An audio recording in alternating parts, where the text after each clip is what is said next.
নমস্কার বন্ধুরা, ঈশ্বর তত্ত্ব ইউটিউব চ্যানেলে আপনাদের সকলকে স্বাগত।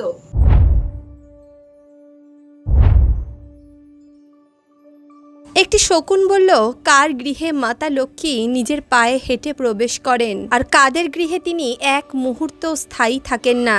বন্ধুরা, আজকের কাহিনী খুবই শিক্ষামূলক ও জ্ঞানবর্ধক হতে চলেছে।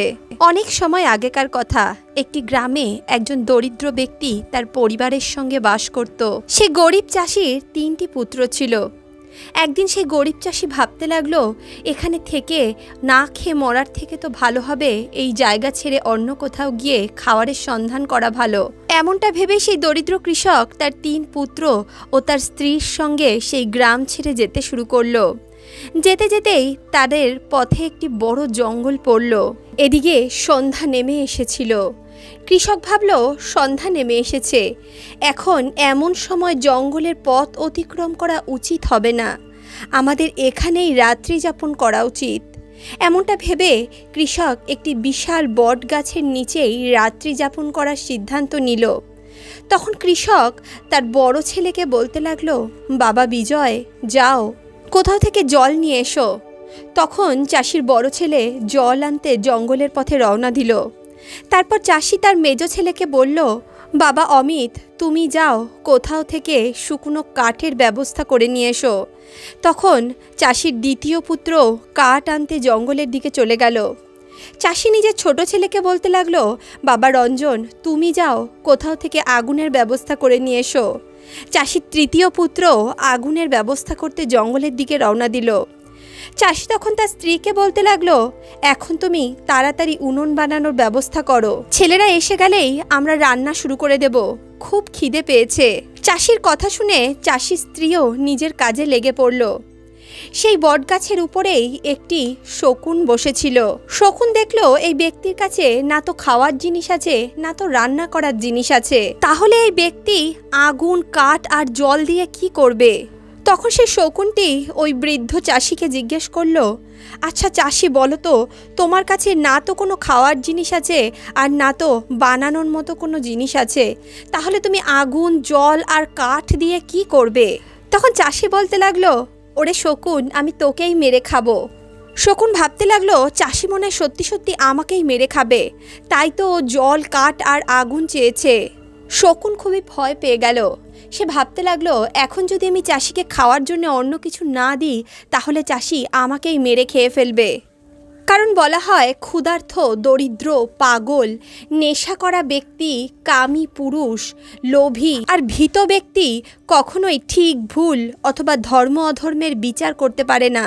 যদি কখনো এদের সম্মুখীন হতে হয়, তাহলে নিজেকেই রক্ষা করা উচিত। এমনটা ভেবেই শকুন বলতে লাগলো, ভাই, তুমি আমাকে মেরো না, আমি তোমাকে অনেক ধন সম্পত্তি দেব, তোমার সমস্ত দরিদ্রতা সমাপ্ত হয়ে যাবে। তখন দরিদ্র চাষি বলতে লাগলো, আচ্ছা ঠিক আছে, আমি তোমাকে মারবো না, তাহলে আমাকে আগে বলো যে ধন সম্পত্তি কোথায় আছে।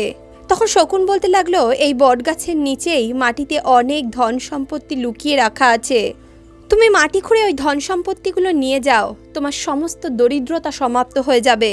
বন্ধুরা, যখন চাষের ছেলেরা ফিরে আসলো, তখন তারা সকলে মিলে ওই মাটি খুঁড়তে শুরু করলো। কিছুটা গভীরে খোঁড়ার পরই তারা দেখলো মাটির নিচে অনেক ধন সম্পত্তি, মণিমাণিক্য লুকানো আছে। ওই সমস্ত ধন সম্পত্তি পেয়ে চাষি খুবই খুশি হয়ে গেল। সে নিজের পরিবার সমেত নিজের বাড়ির উদ্দেশ্যে রওনা দিয়ে দিল। এখন তো সেই দরিদ্র চাষি অনেক ধনী হয়ে গেছিল। সে খুব সুখে শান্তিতে নিজের জীবন কাটালো। ওই চাষির পাশেই একজন খুবই কঞ্জুস প্রকৃতির ব্যক্তি বাস করত। সে কঞ্জুস ব্যক্তিরও 4টি পুত্র ছিল। সেই ব্যক্তি যখন জানল যে তার প্রতিবেশী রাতারাতি ধনী হয়ে গেছে, সে অবাক হয়ে গেল। ভাবতে লাগলো, এটা কিভাবে সম্ভব হলো?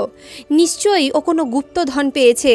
সে কঞ্জুস ব্যক্তি তার স্ত্রীকে বলতে লাগলো, তুমি তাড়াতাড়ি যাও, চাষির বাড়িতে গিয়ে চাষির বউকে জিজ্ঞেস করো তারা রাতারাতি কিভাবে এত ধনী হয়ে গেল। কাল পর্যন্ত যার বাড়িতে খাওয়ার কোনো সংস্থান ছিল না, আজকে সে এত ধনী হয়ে গেল। প্রতিবেশীর উন্নতি দেখে তার শরীরে যেন আগুন জ্বলে গেল। সে কঞ্জুস ব্যক্তির স্ত্রী তাড়াতাড়ি চাষির বাড়ি গেল আর চাষির স্ত্রীর সঙ্গে মিষ্টি মিষ্টি কথা বলে সমস্ত কথা জেনে নিল। চাষির বউও নিজের সমস্ত গুপ্ত কথা তার প্রতিবেশিনীকে বলে দিল। তখন সেই কঞ্জুস ব্যক্তির স্ত্রী তাড়াতাড়ি নিজের স্বামীর কাছে গিয়ে বলল, শোনো, আমি সমস্ত কিছু জেনে এসেছি। কালকে আমরাও ওই জঙ্গলে যাব, আর আমরাও ওখানে গিয়ে একই কাজ করব। আমি চাষির বউর কাছ থেকে সমস্ত কিছু জেনে এসেছি।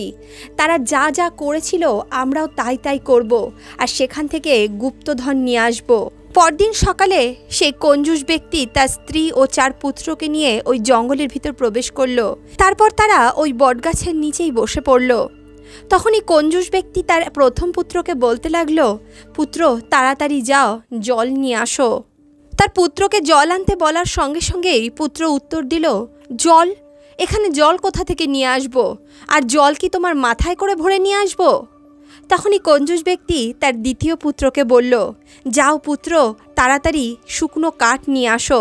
তখনই তার দ্বিতীয় পুত্র রেগেমেগে উত্তর দিল, শুকনো কাঠ দিয়ে কি করবে?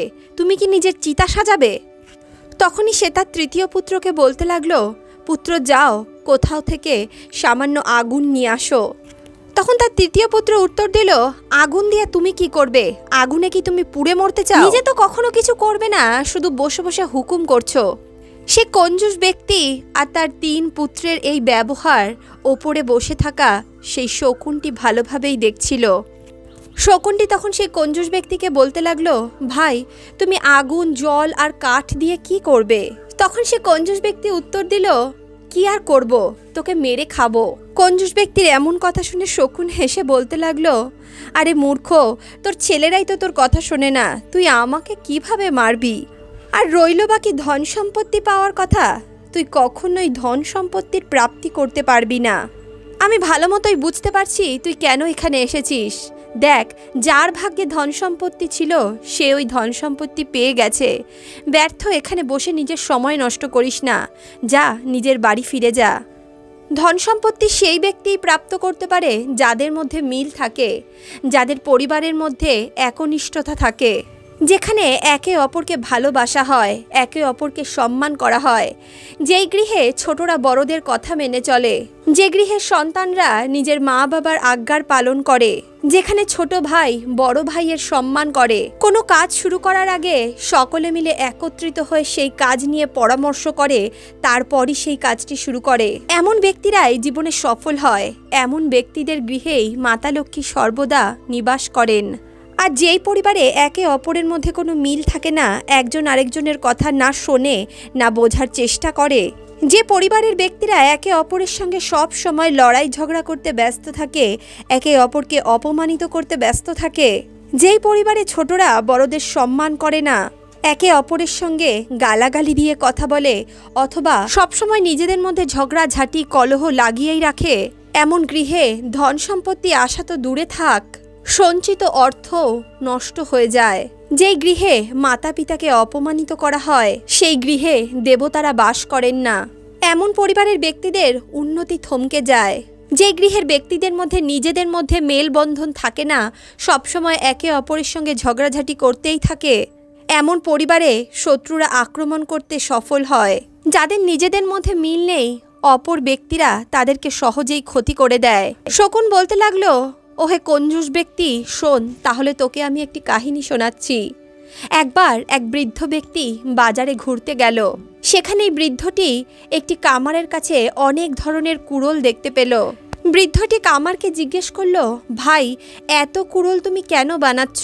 কামার বলতে লাগলো, রাজামশাই কাল থেকে জঙ্গলের সমস্ত গাছ কাটার আদেশ দিয়েছেন, এই কারণেই এত কুড়োল বানাচ্ছি। বৃদ্ধ ব্যক্তি তাড়াতাড়ি দৌড়তে দৌড়তে জঙ্গলে প্রবেশ করলো। জঙ্গলে গিয়ে সে জঙ্গলের বৃক্ষদেরকে বলতে লাগলো, তোমাদের কাল থেকে কাটা শুরু হবে, তোমরা সাবধান হয়ে যাও। আমি কামারের কাছে দেখে আসলাম তোমাদের কাটার জন্যে সে অনেক কুড়োল বানাচ্ছে। বনের বৃক্ষরা উত্তর দিল, আরে কাকা বাবু, আপনি এত চিন্তা করবেন না, ওই কুড়োলগুলোর এত ক্ষমতা নেই যে ওরা আমাদেরকে কাটতে পারে। গাছেদের মুখে এমন কথা শুনে বৃদ্ধ ব্যক্তি সেখান থেকে চলে গেল। কিছুদিন পর সে আবারও ওই জঙ্গলে গেল। জঙ্গলে গিয়ে দেখতে পেল অর্ধেকের বেশি গাছ কেটে দেওয়া হয়েছে। তখন বৃদ্ধ ব্যক্তি ওখানে থাকা বৃক্ষদেরকে বলতে লাগলো, দেখো ভাই, আমি অনেক আগেই তোমাদেরকে বলেছিলাম তোমাদের কেটে দেওয়া হবে, কিন্তু তোমরা আমার কথায় কোনো গুরুত্ব দাওনি। তোমরা উল্টো আমাকে রেগে মেগে বললে কুড়োলের এত ক্ষমতা নেই যে সে আমাদেরকে কাটবে। তোমাদের এত অহংকার তো মাটিতে মিশে গেল। তখনই তাদের মধ্যে থেকে একটি বৃক্ষ বলতে লাগলো, কাকাবাবু, আমি তো এখনও এই একই কথা বলছি। কুড়োলের এত ক্ষমতা নেই যে সে আমাদের কাটতে পারে, কিন্তু আমরা কি করব বলো তো? আমাদের সম্প্রদায়ই তো আমাদের সঙ্গে প্রতারণা করলো। আমাদেরই কিছু ভাই, কিছু বন্ধু লাঠি হয়ে ওই কুড়োলের সঙ্গে মিলে গেল, তাই তো কুড়োল আমাদেরকে কাটতে পারলো। তা না হলে কুড়োলের এই ক্ষমতা ছিল না যে সে আমাদেরকে কাটতে পারে। যখন নিজের ঘরের লোক নিজের সম্প্রদায় প্রতারণা করে, তখন দেবতার কাছে বিজয়প্রাপ্ত ব্যক্তিও সামান্য শত্রুর হাতেই হেরে যায়। এর জ্বলন্ত উদাহরণ হলো রাবণ। আমাদের মধ্যেই শত্রু ঢুকে গেছে, আমরাই শত্রু হয়ে আমাদেরকে কেটে ফেলেছি। যেই পরিবারে নিজেদের মধ্যেই মিল থাকে না, পরিবারে সব সময় কলহ ঝগড়াঝাটি লেগেই থাকে, সেই পরিবারের ধন সম্পত্তি লক্ষ্মী সবই অন্য পরিবারে অন্যের হাতে চলে যায়। শকুনের কথা শুনে সেই কঞ্জুস ব্যক্তি উদাস হয়ে সেখান থেকে চলে গেল। বন্ধুরা, আজকের কাহিনী সম্বন্ধে আপনাদের কি মন্তব্য অবশ্যই কমেন্ট বক্সে লিখে জানাবেন। তাহলে বন্ধুরা, আজকের এই ভিডিও, আজকের এই প্রসঙ্গ আপনাদের কেমন লাগলো অবশ্যই কমেন্ট বক্সে লিখে জানান। ভিডিওটি যদি ভালো লাগে তাহলে অবশ্যই ভিডিওটিতে একটি লাইক করুন, বন্ধু বান্ধব আত্মীয় পরিজনের সঙ্গে ভিডিওটি শেয়ার করুন, আর অন্তর্মন থেকে বলুন রাধে রাধে।